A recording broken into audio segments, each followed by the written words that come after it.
I promised myself I would have this blaster finished and revealed before the end of 2017. And where I am, I have succeeded. I know for some of you it's already 2018, but I'm going to go with the technicality of it was published in 2017, where I live. So, let's get to it. Ladies and gentlemen, after over a year of work and planning and tinkering and failing and all sorts of fun and frustration, it is done. My Proton Pack Rival Minigun has finally been completed and has been field tested and has proved to be magnificent. I originally had the idea for this years ago, actually, before I'd really gotten serious into modding, honestly. I'd been modding Ire, but I hadn't done much else. And when the Zeus came out and I saw how it worked, my initial thought was, surely there would be a way to make that backpack fed somehow. And did not have the tools or the skills or the know-how to actually implement it. I thought about having a blower, I thought about having a flywheel at the back of the hose that forced stuff through the hose, but had no way to actually implement any of that. So I pretty much shelved the idea for years. And then Out of Darts came along and did it. And I saw his video. And then he saw my videos on drain blasters, and we ended up becoming friends online. And he wanted me to help him with cosmetic stuff, and I wanted him to help me build this minigun. And when I described my plans for the minigun, he basically said, I will give you the parts necessary just to make this thing a reality. And we've been working back and forth for over a year. He finally moved up close enough to me that I could go to his shop, he could come into my shop, and we worked on it, and it happened.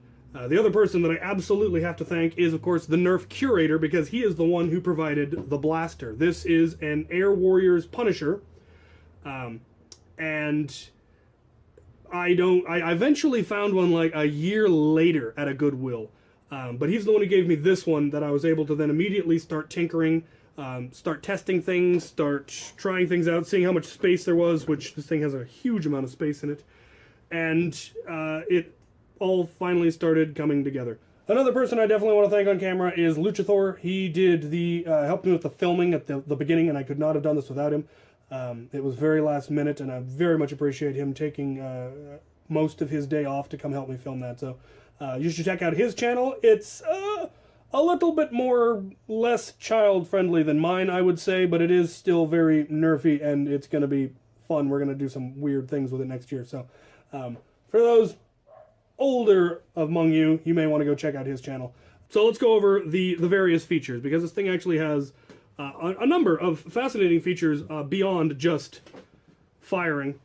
The firing mechanism has a 3-stage trigger, so a partial trigger pull turns on the agitator and the fan in the backpack that then feeds all the balls into the blaster. A 2/3 trigger pull kicks in the flywheels, and makes the barrel rotate. And then a full trigger pull then kicks in the pusher motor that then fires it. And the pusher motor is connected to a PWM here that controls the rate of fire. So this thing can fire anywhere from probably about 10 rounds a minute all the way up to about 1,000. And anywhere in between. So you can choose the rate of fire depending on the scenario you're in, the game you're in, whether you need to absolutely hose the enemy or you need more controlled firepower. Either way, you can do that with that little dial. And that is absolutely fascinating. Fabulous.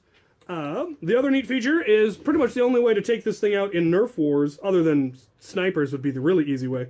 But another way would be shields. You could actually rush in with a large enough shield if you had enough people with shields and get close enough and get a kill. So I, of course, built a rocket launcher into my minigun. There is an XBZ undermounted. The barrel comes up through here, and it will take, of course, any of Ire's attachments. It's just 1/2-inch PVC thread, so any of the attachments I have for Ire, the bolt action, sniper breech, I could probably fit the magazine breech on, but it would be very awkward to operate. But I intended it always for rockets. So I can fire an XBZ off of the bottom. And the way that works is there's a switch right here, and when you put it in position 1 and push the red button,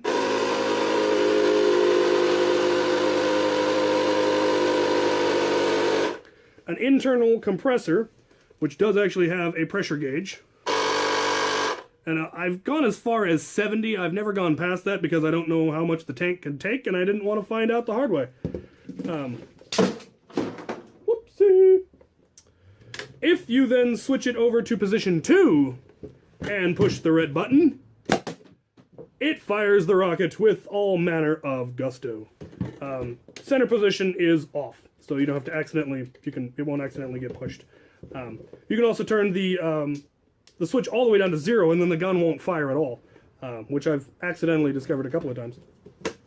That's pretty much all of the features of the blaster itself. The hose is completely removable. It pops out, and then the power comes in and clips in. And I need to find better clips because these ones have proved to be insufficient to the task. But that is the blaster itself, and gosh, I love it. It does have a carry handle that clips into my single point sling on my body armor. Now we get into the backpack, and this is where, quite frankly, the really impressive thing is. The Nemesis is, as far as I know, the Nerf blaster, the stock Nerf blaster with the highest capacity, coming in at 100 rounds. This comes in at approximately 2,000. I don't actually know exactly how much it will fill, because I don't have enough rival rounds to fill this thing. I currently have 1,600, and it's about 3/4 of the tank, so I imagine I could get at least another 400, if not more, into this thing, and have that much more ammo. So, here's my shameless pitch. For any of you who ever wondered how you could support my channel, or what you should send me in fan mail, this is what you should send me. Rival ammunition. Go to Out of Darts' Etsy page, I'll have a link, and get me some orange or some green. I would like to have a loadout of both of those, one for HVZ and one for Wars. And Rival ammo is unfortunately still expensive. You can get 1,000 AccuFig darts for 25 bucks from Lytake or Banggood or any of those. But Rival ammo is still about almost $20 for 100. There are cheaper sources, but you get very inconsistent ammo. The headshot stuff that Out of Darts uses, he tested every off-brand that he could find, and it's the stuff that was cheap enough and consistent enough that he was willing to sell it. So I think it's $18 for 110 rounds. And that's where all this came from. So if you've ever wanted to send me something, that would be the place to start. Send me one pack. That would be magnificent. If all of you sent me one pack, I would be drowning in Rival ammo. It would be magnificent. But this thing is going to be hungry, and I am not going to get a lot of ammo back in some of the places that I play, because some of the LARPs are out in the woods, and I'm never going to find most of the ammo. So I'm going to need ammo, and yeah. So there you have it. My birthday's coming up, February 19th. Send me ammo. All right, enough shameless begging from me. Anyway. This cap screws off, and that's how you reload it. I recently finally made a funnel because I use Home Depot 5-gallon buckets to gather the balls, and they didn't feed into this very well, so that is how you feed it. You've got the agitator, you've got the fan, the batteries. I need to make a better housing for that, but they just clip in there. There is also my battery warning right there. When the backpack is closed, you can still reach the reload spot. That's why I picked this particular suitcase. Yes, if you had noticed, it is in fact originally was a rolling suitcase, but I've made a number of upgrades. For instance, I covered it in moly, and that was probably the hardest part of this entire build because that wasn't a whole lot of hand stitching. Some of it I was able to do on the machine, but the vast majority of it I had to do by hand, and that is a lot of hand stitching. There also are some rivets. I did actually put Velcro moly up here so that I could put patches on. These ones were sent to me by fans because they're awesome. Same with this one, the Blacktron one. Love the Blacktron patch. I don't think he actually sent it as a patch, but I added some sticky Velcro so I could turn it into a patch. And it is designed, like my battle pack, to clip directly onto my plate carrier. Because that was just the easiest way to do it, honestly. And it makes it very comfortable, actually, because it clips both in the top and the bottom, which means that the weight is distributed over the plate carrier, and the plate carrier distributes the weight over my entire torso, so it's not all just hanging on my shoulders, which is, it's really not as uncomfortable as I was expecting it to be, because this thing is not light. The blaster is actually very light, because there's no batteries in it. It's just the shell and a couple of motors. So it's not very heavy. The backpack, of course, with almost 1,600 rounds and motors and all that, and the batteries, it is a little bit heavy. Plus, the backpack wasn't, terribly light. I did pick this one for a number of reasons. It does have a steel frame, going around it. It does still have the handle, and there is a reason for that. It makes it act kind of like a hiker's backpack, or a backpacking, mountaineering backpack that always have a metal frame. And I didn't bother to add any kind of padding because I have my plate carrier that provides me that. And that is how that clips in. However, with that system, the only person who could ever use this would be somebody wearing my plate carrier. And that was, of course, not modular enough for me because I'm me. So I took the original shoulder straps from my combat pack, my battle pack, and I added the same quick release buckles. So you can now clip this on to the backpack, and then anybody can wear the backpack. It even has its own single point sling for the blaster itself. And that just turned out beautifully. And the neat thing is this pouch that I have them in was sent to me by a fan. And I didn't have anywhere to put it, quite frankly, because it wasn't a size or a shape that I needed for any of my loadouts. There was no room on my current plate carrier, and when I did my light loadout, there just wasn't a need for it. And so I put it on here just to test the molly, and then when I made the shoulder straps, I discovered that it holds the shoulder straps absolutely perfectly. And so that is just a wonderful coincidence, and I feel proof that the gods of war have favored this blaster. It also does have, on this far side, a single mag pouch, because I got those for my war loadout, and then somebody sent me better ones. And it turns out it fits the Iron Man, or the War Machine melee stun baton boffer thing absolutely perfectly. Fits perfectly into the single mag pouch, and so I have a handy dandy melee weapon right over my right shoulder that I can pull and fight with, should that ever become necessary. And I think the final feature on the backpack is this hook, which is designed to hook the carry handle of the blaster. So I can just hook it there if I'm going for a long trek, or if I don't want to be using the minigun until the very end of like a long HVZ mission, and I want to run something else for most of the mission and then save the minigun for the last stand. Somewhere that you can just hook it on there. It's not the easiest thing to reach back and unhook, so you wouldn't want to try to quick draw it, but you really shouldn't be quick drawing a minigun. But it does work, and it is quite magnificent. Another neat feature of the backpack that I forgot to mention earlier, and I'm editing in now, so you won't know that I forgot it earlier, are these loops on the bottom. That is where the original feet for the wheels, I cut the wheels off, but I kept these, and I use it to mount these quick release loops, and that is to allow me to hook in really whatever you want. I did it with a duffel bag in mind,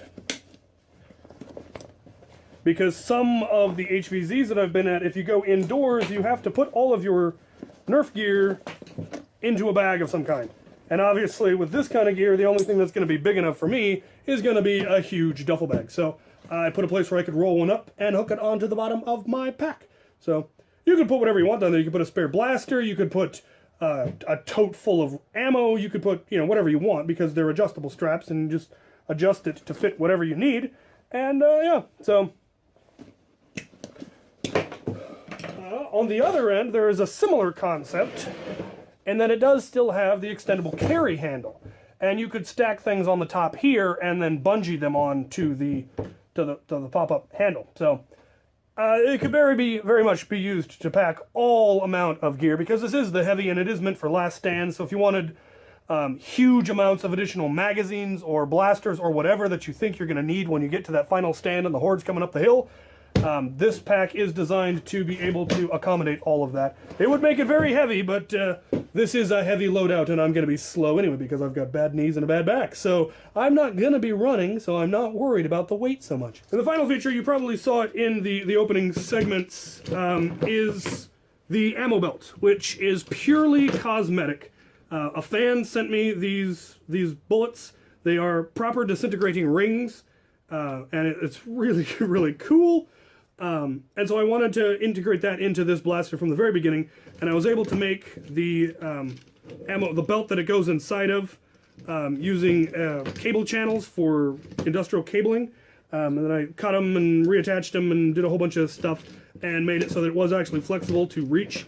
And it weighs almost as much as the entire blaster does. And so it's also very awkward. But since a lot of the reason that I made this was for cosplay, I wanted to have the full effect of the ammo belt.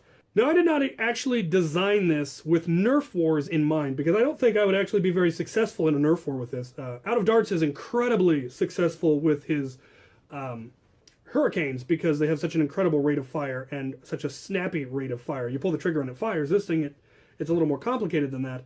And he's also very, very fast, whereas I am not so fast. I would be a very big, slow-moving target with a huge neon sign saying, "Somebody shoot me first."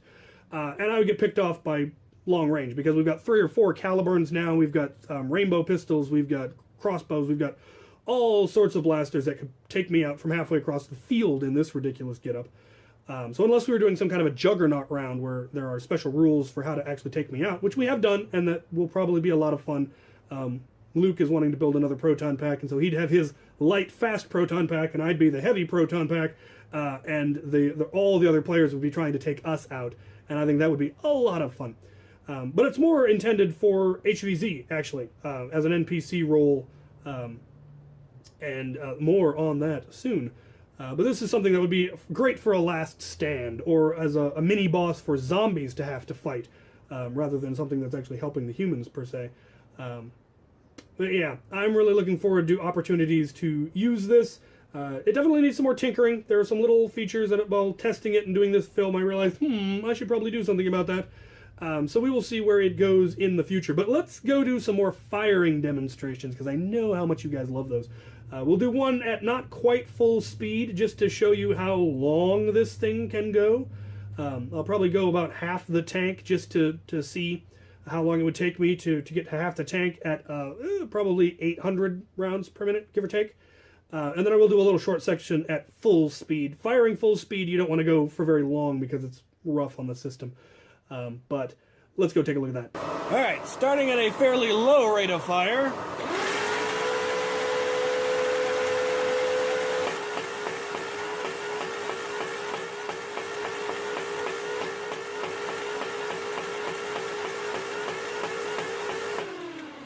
And then we're going to slowly crank it up.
It's not the full tank, but it should give you some idea of the capacity of this thing. That's probably half the tank. And have it cranked up all the way.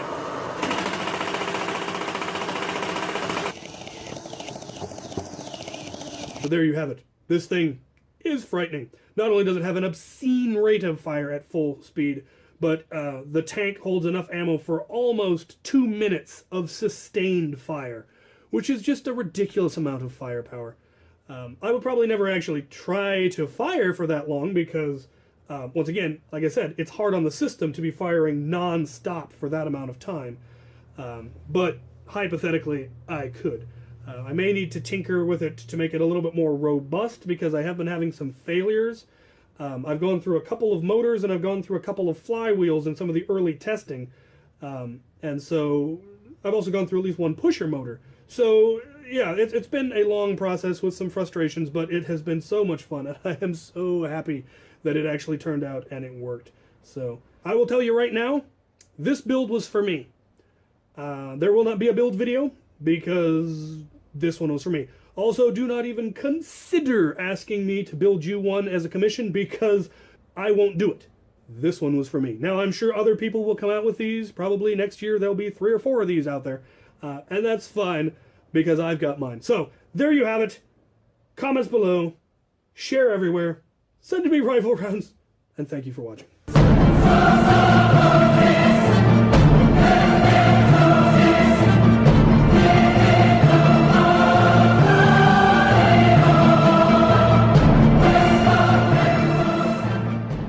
For those of you who have wondered, for those who have asked, and those who have dreamed to know, yes, my beard can take a K-26. Oh yes. Oh yes.